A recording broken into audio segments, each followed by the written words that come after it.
My true story. From Indiana. They served me last at Thanksgiving and gave me leftovers. I didn't complain, just froze their bank account. Are you here for the service staff entrance? Those were the first words I heard as I stepped through the grand doors of the Lakewood Resort. A crisp November breeze followed me in, and I balanced a small suitcase in my left hand and my homemade walnut spice cake in my right. Nobody greeted me. Nobody smiled. They just stared. No, I said, my voice steady, even as my heart nodded. I'm the mother of the man who booked this place. The concierge raised an eyebrow. He looked me up and down my gray cardigan, my sensible walking shoes, the gentle lines etched on my face, and then he shook his head. Oh, sorry, ma'am.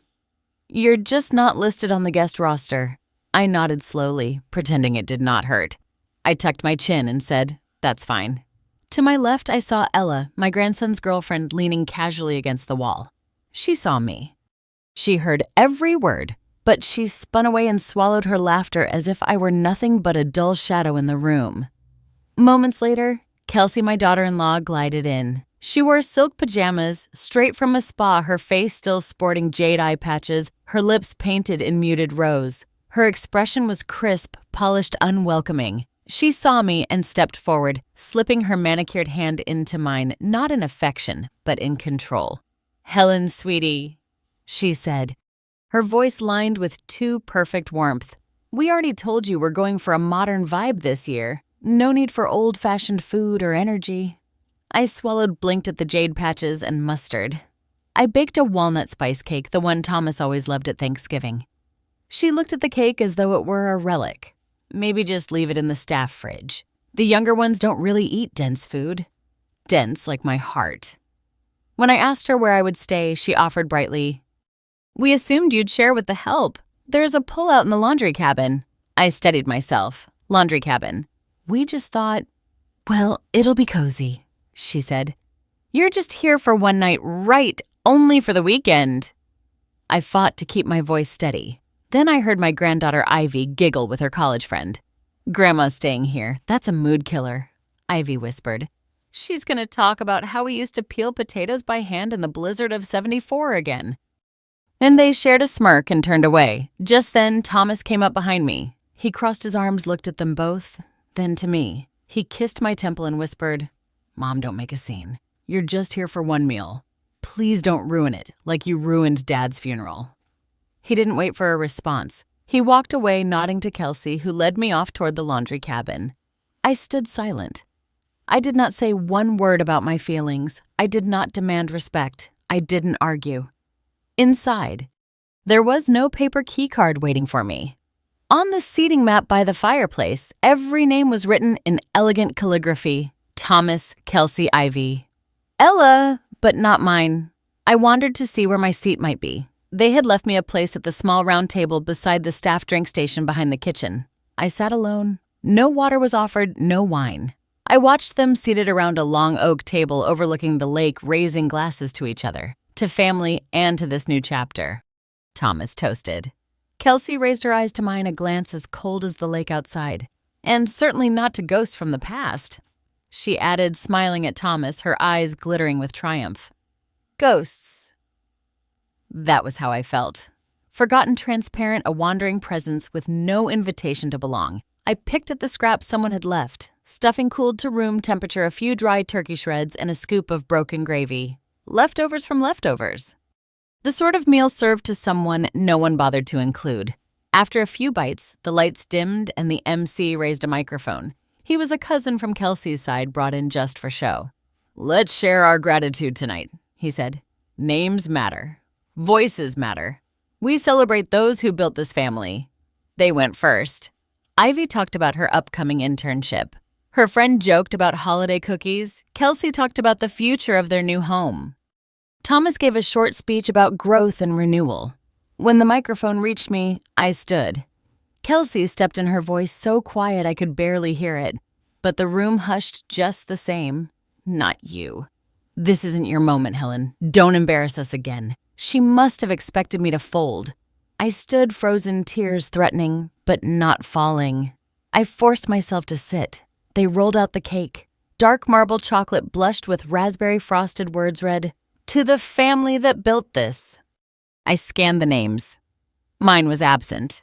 Thomas raised the glass again. We wouldn't be here without each other, he declared. And certainly not because of old ghosts from the past. They weren't talking about me. They were talking about what they saw me as a specter to ignore a sacrifice to forget. I sipped my watered-down wine and smiled. I was not happy, but I knew something they did not. They were celebrating in a villa I had paid for booked under my account. They were living in what my money bought. And soon, they would feel the chill of serving me cold because nothing freezes a family faster than a bank account that suddenly stops. And I was only just beginning. I used to be someone they listened to. For 33 years, I taught English at the local high school. I helped struggling students write their first coherent paragraph. I stayed late grading essays, led the drama club, ran parent-teacher nights, and made a home for my husband and son that was clean, warm, and full of music. We didn't have much, but we had enough, and we had love. Then, cancer came like an unexpected winter, brutal, unrelenting, and colder than any wind Indiana had ever blown through our windows. My husband, Mark, was diagnosed late. I spent the better part of 2 years driving him to chemotherapy, fighting with insurance companies, juggling prescriptions, and wiping sweat from his neck at 3:00 in the morning while he asked if dying would hurt. I sold my engagement ring to cover a hospital bill. I canned my retirement cruise. I learned to live on soup and toast. And when he passed quietly in our living room on a Tuesday morning, I didn't cry right away. I made him a promise. I'll take care of our boy, I whispered. Even if he's a man now, even if he forgets to look back. Thomas was already married to Kelsey then. They lived 3 hours away in a shiny new subdivision where all the houses looked like they'd been printed from the same file. I thought maybe if I moved closer, we'd become what families are supposed to be.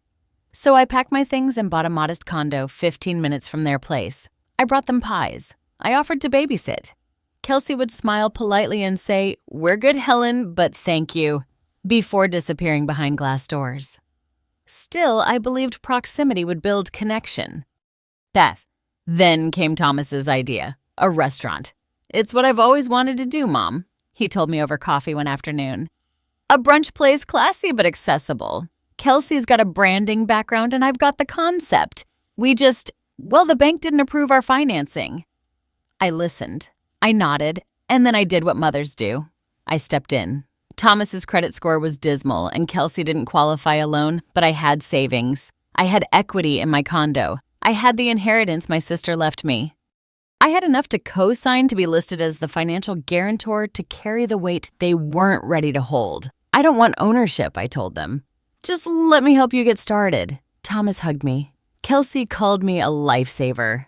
I transferred over the first $120,000. They opened the restaurant Oak and Willow and had a line out the door the first Sunday. Local papers featured them. Young couple brings big city brunch vibe to small-town Indiana. They smiled in every photo. My name wasn't mentioned. At first, I didn't mind. I told myself it was about them, not me. But slowly, I noticed things shifting. I'd walk into the restaurant and Kelsey would look startled as though I'd walked in wearing rags. "We weren't expecting you today," she'd say. Even if I had texted, just wanted to see how things were going. "We're good, really good, but we're also really busy." They stopped inviting me to staff meetings, saying it was too much pressure for the younger employees to have family dynamics in the mix. When the restaurant expanded, they formed an LLC without me. I thought we agreed. I started to say, "It's just cleaner this way." Kelsey interrupted. "No offense, Helen, but your name complicates things on paper. My name the one they needed to get the loan." I stayed quiet. I always stayed quiet, but the worst part wasn't the exclusion. It was the silence. Phone calls stopped. No one came by my condo. I got Christmas cards signed, "Love the Thompsons," without so much as a handwritten note inside unless they needed something. Every message from Thomas started with, "Hey Mom, quick question," or "Sorry to bother you, but do you still have the login for once?" I didn't respond right away, and he texted twice more in 30 minutes. "I just don't want to miss a deadline. No, how are you, Mom?" Just the urgency of someone used to me being available like a customer service line that never closes. I watched them grow. I watched their home fill with new furniture, their vacations get longer, their Instagram photos become glossier, And every time I saw their faces in some article or some flyer, I wondered how two people I once loved so fiercely could look so complete without me. But I never said a word. I just smiled when they needed me, wrote the checks when asked, and reminded myself that love, real love, is patient. But even the most patient heart can learn to close its doors. I woke early that Saturday morning with an ache in my knees and a plan in my heart. It was Thanksgiving weekend, and I had promised myself I would bring something that mattered, something more than a checkbook or a signature. So I woke at 5 and made my stuffing. Not the boxed kind, not the trendy cornbread chorizo nonsense they served on Food Network. Mine was pumpkin stuffing with rosemary sweet onion and bits of sage sausage browned just right. A recipe passed down from my grandmother who made it during the Depression when nothing else could fill a belly or warm a soul. I had written it out once on a yellowing index card, now tucked in my Bible. I brought it to the resort in a deep glass Pyrex dish, still warm, the top golden and crisp. I wrapped it in a towel and carried it like an offering. No one greeted me when I stepped into the main kitchen. "Just leave food there," a young server said, pointing to a steel prep table. "The chef will sort it out." "I brought it for the family," I said. "Sure," she muttered, distracted. I placed it down carefully and turned back to the dining room. Later, as I poured myself a glass of water from the side table behind the kitchen, I heard Ivy laugh. "Grandma still thinks we eat the food from the dust bowl," she said, scrolling through her phone. Her friend smirked. "That's so her. Probably thinks pumpkin is still a vegetable, not a vibe." I turned wanting to say something, but I stayed quiet. I reminded myself I was here to be kind, to be invisible if necessary, but kind. The family bustled around setting up centerpieces. Someone ordered mimosas. I returned to check on the dish. That is when I saw it. A different young server, taller bearded, maybe 22, carried my dish in both hands. The towel was gone. The stuffing had been scooped once, then left to sit. Now it was cold congealed. He walked to the trash bin behind the kitchen wall and without a glance tilted the glass dish and scraped the contents straight into the garbage. I stood right there, frozen. He looked up, startled. "Oh, sorry. Didn't know anyone wanted it." I opened my mouth to say something. He walked away. No apology, no acknowledgement, just food wasted and memory trashed. I didn't say a word. Not to him, not to anyone. I walked back to the corner where they had placed my chair near the drink dispensers behind the floral arch, far from the oak table where the others would sit. My name wasn't even on a card. Someone had used a sticky note and scrolled Helen in what looked like eyeliner pencil. From that seat, I watched them gather Kelsey in a floor-length dress like she was at a gala. Thomas in a crisp shirt that still had the price tag string tucked in the back. Ivy in gold. Ella in velvet. Everyone shining like they were cast in a commercial. They raised glasses to each other. The MC stepped up. I didn't know who he was. Probably one of Kelsey's marketing friends, a guy with perfect teeth and no depth behind the smile. "Tonight, we celebrate legacy," he said. "And we begin by honoring those who built this family. Let us hear from the pillars, the ones who matter most." A few scattered claps. Ivy spoke first about growth. Thomas gave a glowing monologue about perseverance. Then I stood. I wasn't planning to, but my body moved before my fear could stop me. The microphone was 2 seats away when Kelsey reached it first. She turned to me, smile painted with steel. "Not you, Helen," she said, low but perfectly clear. "This isn't your moment." People turned, heads swiveled. A few gasped, unsure of what they were seeing. But no one stepped in. No one said a thing. I looked at my son. He looked away. I started, but my voice caught. "Please," Kelsey said, still smiling, still holding the mic. "Let's not turn a celebration into a therapy session." I sat. I swallowed. I didn't cry. The silence inside me wasn't weak. It was roaring. Then came the cake. It was wheeled out on a cart with sparklers and fanfare, 3 tiers ribboned in chocolate and raspberry, frosted words curled across the top. "To the family that built this." I waited for my name. It never came. Thomas took the microphone again. "We built this together," he said through hard work, trust, and vision. He glanced across the room, not at me, but near me, and certainly not because of old ghost from the past weighing us down. There it was again. Ghost. Not grandmother, not teacher, not investor, not matriarch. Ghost. I looked at the cake at the champagne bubbles rising at the guests clapping politely. I looked at my son at the woman he chose at the empire they thought they'd built alone. And then I smiled. It wasn't joy. It wasn't defeat. It was knowledge. Because the LLC papers, the operating account for the new brunch expansion, the line of credit that made this entire celebration possible, all still had one thing in common: my name, my signature, my protection. And I had just remembered that ghosts may be quiet, but they do not forget. That night, I sat alone in the laundry cabin. The walls were thin, the bedding was stiff, and the heater clicked like an old watch losing time. But I didn't feel cold. Not anymore. I felt something else. Something sharper than betrayal and more powerful than pity. I opened my laptop. The same old Lenovo Thomas once bought me for Mother's Day when he still remembered holidays. The screen flickered to life, and I clicked through folders I hadn't opened in months, maybe years. There it was, the operating agreement for Oak and Willow Hospitality Group. My name in bold, Helen L. Martin, primary financial backer. And below it, the clause Thomas had begged me to agree to said it was just a formality. I had nodded, trusting him. It read, "Guarantor retains discretionary right to revoke sponsorship in cases of financial misconduct, identity misrepresentation, or evidence of psychological harm induced by any party within the corporation." Back then, I did not think much of it. I was too busy wiring funds, talking to real estate agents, assuring banks that my name meant something. I believed I was doing what a mother should, clearing paths, building foundations, holding the weight so her child could climb. But sitting there with the sound of party laughter still echoing from the main hall, I realized what I had really done. I had handed them the keys to the castle. I had paid the tolls, opened the gates, and then they locked the doors from the inside. I clicked through emails, searching for one in particular. It didn't take long. Dated 3 years ago. Subject, "Thank you, Mom." This means everything. I opened it. "Mom, thank you for believing in me.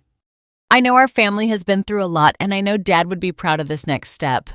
I promise I'll never make you regret standing behind me. You're more than my mom. You're my foundation." Ty read it twice, then again.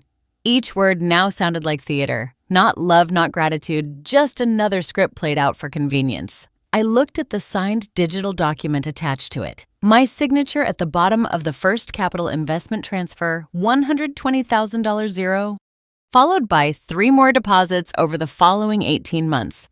I scrolled further down to a PDF labeled Partnership Agreement Flagship Expansion. I clicked. There it was, the brunch project they had toasted tonight, the one with the cake with the speeches with no mention of me. The agreement stated clearly that the new venture's operating capital was underwritten by an umbrella line of credit secured by my financial assets, my retirement fund, my condo, my entire estate. I stared at the line. Secured by the personal collateral and legal goodwill of Helen L. Martin. Legal goodwill. I had offered them every drop of my name, and now I could take it back. My cursor hovered over the clause. Clause 14.3. Revocation of financial endorsement. All I needed was documentation of emotional harm. My chest tightened. I reached into my suitcase, pulled out a small notebook where I kept odd bits and personal notes. Tucked inside was a slip of paper I had nearly thrown away.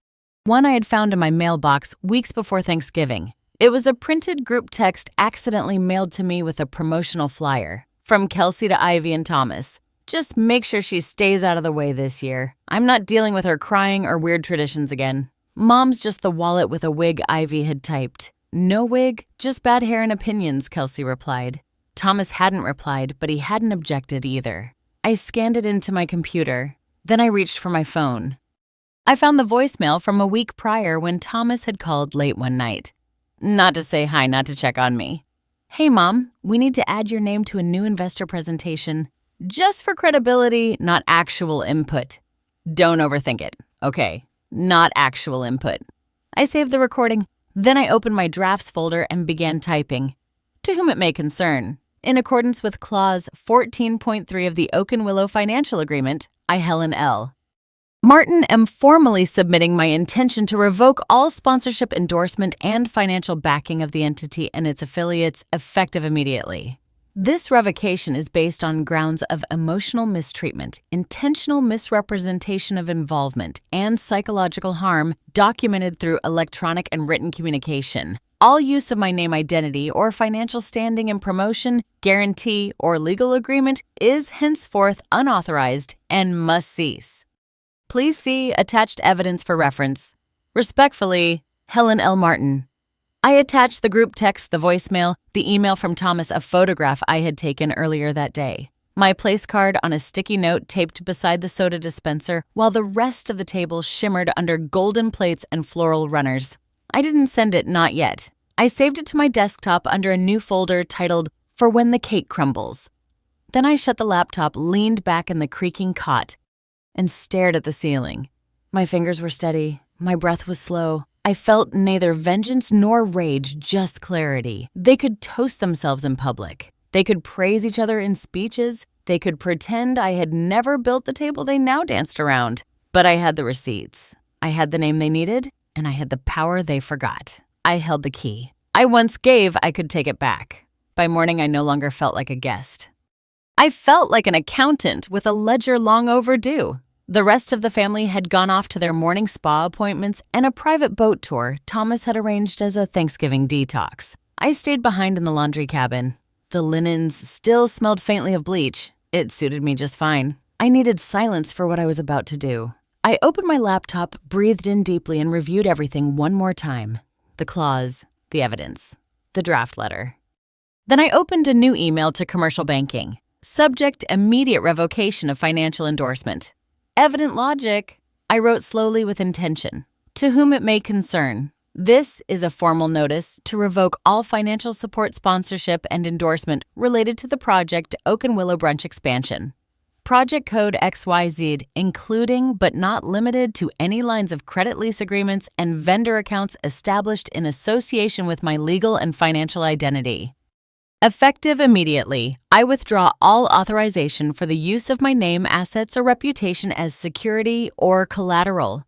Basis for this revocation includes misrepresentation of my involvement in corporate governance, emotional and psychological mistreatment by affiliated individuals, exploitation of familial ties for deceptive financial gain.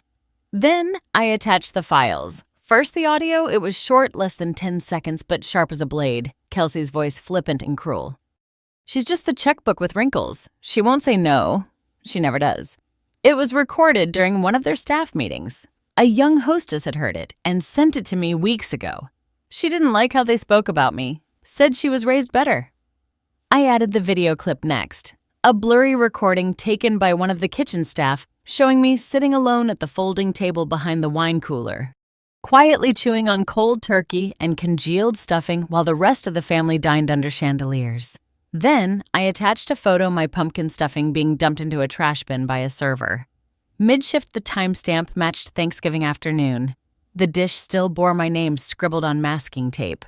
All 3 pieces of evidence were ugly. None of them were lies. I ended the email simply. I trusted my family to honor my name. Instead, they used it. I am no longer their guarantor. Respectfully, Helen L. Martin. And then I hit send. It didn't take long. Within the hour, I received an automated confirmation. A compliance officer would contact me shortly. 20 minutes later, my phone rang. Mrs. Martin, this is Amy Travers from Lakeshore Trust. We've reviewed your documentation. Based on the evidence provided and the terms of your original guarantor agreement, we've initiated an immediate suspension of all financial activity tied to Project XYZ and its subsidiaries. The accounts are now frozen pending internal review and legal evaluation. She paused. I have to ask, ma'am, do you anticipate your family contesting this decision? I answered calmly. I expect they'll be furious, but I also expect they won't find a single lie in what I've said. There was a moment of respectful silence on the other end.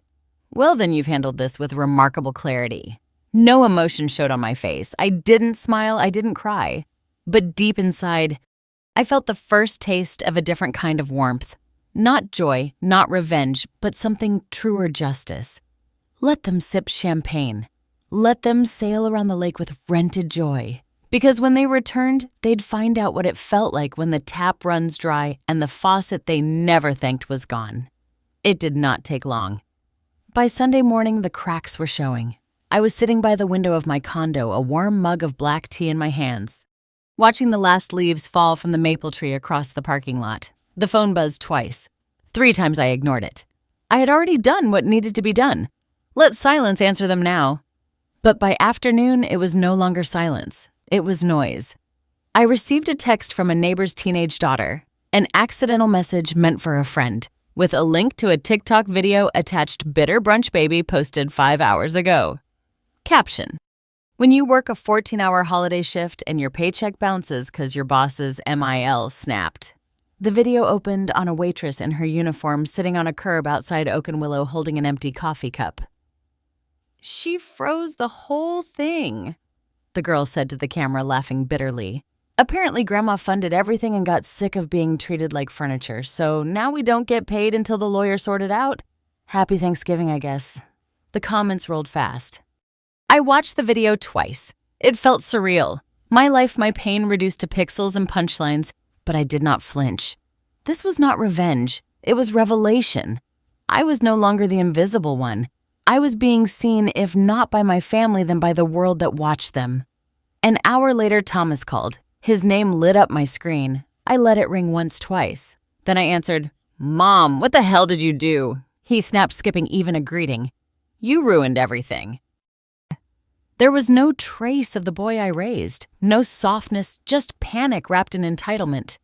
I revoked the sponsorship, I said quietly, as was my right. "Do you even know what that means?" he shouted. "Payroll didn't go through. Our supplier pulled out. The expansion team is threatening to sue." I could hear Kelsey in the background, her voice high-pitched and frantic, doors slamming, something breaking. "You didn't just freeze money, Mom. You killed a brand." "No," I said gently. "I just stopped pretending I wasn't the one keeping it all together." He was silent for a second, then he scoffed. "This is insane. You're punishing us because you didn't get a seat at dinner." I felt a strange calm wash over me. "No," I said, "I'm holding you accountable because you forgot I was never just a seat at your table. I was the table." He muttered something under his breath, then raised his voice again. "This isn't how families work, Mom." "I agree," I said. "Families do not lie, exclude or humiliate each other. They do not use one another as stepping stones." The line was quiet. Then he hung up. I sat there for a long time, tea gone cold in my hand, and stared out the window. The emails came next from investors, from partners, from a local food journalist who had picked up the story and wanted a quote. Apparently, the brunch chain that redefined small-town hospitality was now under financial investigation. And the woman who once paid for everyone else's dreams was finally speaking up. But I did not give statements. I did not post videos. I simply watched as the thing they'd built without me began to fall under the weight of everything they had buried. Not because I had pushed, but because I had stepped aside and let the truth come through. The conference room was cold, sterile, and smelled faintly of paper and panic. I had not worn anything flashy, just a gray sweater, black slacks, and the locket Mark gave me on our 15th anniversary. I did not come to impress. I came to finalize. 2 men in suits sat at one end of the table. Representatives from Lakeshore Trust, my attorney Miss Davidson, a sharp woman with a quiet voice and ruthless paperwork, sat beside me. Across from us sat Thomas and Kelsey. Their faces were pale drawn. Kelsey's hair was pulled too tight, and Thomas kept fiddling with a pen like it might save him from drowning. Mrs. Martin said, "Mr. Covington from the bank," glancing at the documents in front of him. "We've reviewed your revocation request. Before we move forward, we're obligated to provide the named parties a chance to respond." I nodded. "Of course," Thomas leaned in. "This has gotten way out of hand." "Mom, can we just—" "Please," I said softly. "Let me speak first." The room fell silent. I pulled a folder from my bag and laid it flat on the table. Inside were printed screenshots, emails, a notarized transcription of Kelsey's voice message, and the still frame of me sitting behind the kitchen door with a plate of discarded turkey. They took my name off the guest list, I said, voice even eyes steady. So I took theirs off the account. Kelsey let out a sharp breath. "That's not fair." "You know that night was—" I raised a hand. "No one forced you to exclude me. No one told you to throw my food away. No one told you to refer to me as a checkbook with wrinkles. The banker's face twitched. I gave you my name, I continued. I gave you my savings. I signed over my retirement, my condo equity, even my emergency fund for dental work. Also, you could build something you told me would carry our family forward. Kelsey spoke again, voice trembling now. We were stressed. We were hosting. We didn't mean to be cruel. I turned to her, my tone still soft, but edged now with clarity. You served me cold food, I said. I served you consequences. She opened her mouth, then closed it. Mr. Coington cleared his throat. Legally, Mrs. Martin retains the right to revoke support if conditions in the agreement are violated. Based on the documentation, it appears that standard has been met, Miss Davidson added. And due to the personal nature of the mistreatment and public exposure, we are also requesting a formal restraining order against use of her name or likeness in any further promotional materials. Thomas slammed the pen onto the table. So, that's it. You get to blow up our lives and walk away. I looked at him, really looked at the boy. I raised the man who once cried when his father couldn't make it to his first baseball game, the man who no longer remembered birthdays or brought me flowers on Sundays. No, I said. I didn't blow anything up. I just stopped standing under the beams while you chipped away at the foundation. He turned to Kelsey, who looked more shell than woman now. Say something, he whispered. She didn't. I could see in her eyes she finally understood what she had lost. Not the money, the protection, the shield, the silent approval of the woman who had made their kingdom possible. I'm not angry, I said and meant it. I'm not here for vengeance. I'm here to reclaim what I gave in good faith and received back in humiliation. Mr. Coington nodded, shuffling the papers together. We'll move forward with the freeze. All credit lines are suspended. Assets will remain locked until a new guarantor is approved and Mrs. Martin's name is legally removed from all contracts. Miss Davidson gathered her files and stood. I did the same, but before I reached the door, Kelsey stood too. Please, she said, eyes wet. Just please. That night was a mistake. We were overwhelmed. I never meant I looked at her. You meant it, I said. You just didn't think it would cost you anything. And then I walked out, not in anger, but with the peace of someone who knew her silence had finally spoken louder than any scream. They never returned the chair. At the end of that long Thanksgiving table, the one dressed in white linen wrapped in golden ribbons surrounded by laughter not meant for me. There had been one empty seat mine, and now it had become a symbol. A reporter from the Indiana Register was the first to call. A young woman named Elena, maybe 30, her voice steady but reverent. We've been following the financial inquiry around Oak and Willow, she said. But now people are talking about the woman behind the name, the one they tried to erase. I did not think I had anything to say, but I agreed to meet her at a small cafe downtown. She brought coffee, a notebook, and the kind of attention I hadn't received from my own children in years. She asked questions I hadn't expected. What was it like to sign your name over to something you believed in? What made you finally say enough? And then quietly, do you think they ever really saw you? I answered as plainly as I could. I do not think they ever looked. The article went viral by Monday. She funded the future, then took it back. That was the headline. Beneath it, a photo of me sitting on the cafe patio, tea in hand, wedding rings still on my finger. Even though Mark had been gone 6 years, they didn't Photoshop a thing. Not the wrinkles, not the softness of my arms, not the age in my eyes. And yet I looked strong. Within days, my inbox filled. Strangers, hundreds of them. Messages from women who said they had once kept quiet at dinner tables, who had signed checks but never been invited to boardrooms, who were asked to sit in corners and smile as others took credit for their sacrifices. One woman wrote, "You reminded me that silence can have structure and sometimes the most powerful words we say are the ones we sign on legal documents." Another, "My daughter-in-law hasn't spoken to me in months, but I read your story and for the first time I don't feel ashamed. I feel visible." An invitation arrived in the mail, heavy and cream-colored. You are cordially invited to speak at the 4th Annual Women Over 65 Empower Leadership Summit hosted in Chicago. IIL, keynote topic. When they forget your worth, remind them who paid the bill. I laughed when I read that, not because it was funny, but because it was true. At the summit, I stood in a modest blazer facing a room of women whose hair had grayed, whose voices had softened, but whose spines remained unbreakable. I told them the story of the empty chair. I told them about the guest list, about the plate of food in the kitchen, about the cake. I told them how my son once said I was just here for one meal, and how that was the last time I ever let someone else define what I was worth. The crowd didn't applaud loudly. They rose slowly, silently. A standing ovation in a room full of women who had spent lifetimes being seated last. They knew. Later that night, I sat alone in my hotel room reading the handwritten letters tucked into my purse by other attendees. One said, "They gave you cold food, but you gave us fire. Thank you." Another, "You were the quiet in the room they underestimated, but when you moved, the whole table shook." I turned to the window. Snow had started falling over the city, and I whispered to no one in particular. They thought silence was surrender. It was just the inhale before the strike. Weeks passed. Oak and Willow folded. The expansion project dissolved. Their brunch dreams turned bitter. I never spoke to Thomas again. He sent one email, a hollow apology, followed by a request for reconsideration. I deleted it. Not out of anger, out of peace. Peace does not beg. Peace does not reopen old doors. Kelsey, to her credit, sent a letter. It came on thick paper, expensive perfumed.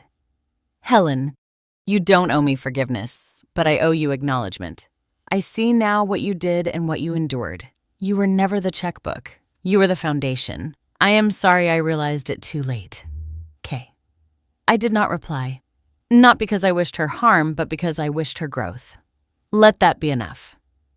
And now when people speak of me, if they do, it is not with pity. It is with pause. Because in a world that often treats aging as eraser, I made myself legible again. Not by shouting, but by removing what was never appreciated. I do not sit at that table anymore. I do not long for the invitation that never came, because the chair they left empty for me was the chair I once paid for, so all of them could sit. And this time I pulled that chair away and left them standing. If this story stirred something deep in you, if it reminded you of a silence you once held or a strength you forgot you had, then you're not alone. Every chair you were denied, every room you were left out of, every time they called you you were more. And it is time the world hears us. Subscribe to for more true, untold stories of quiet women who remembered exactly who they were and what they built. Because revenge has no expiration date.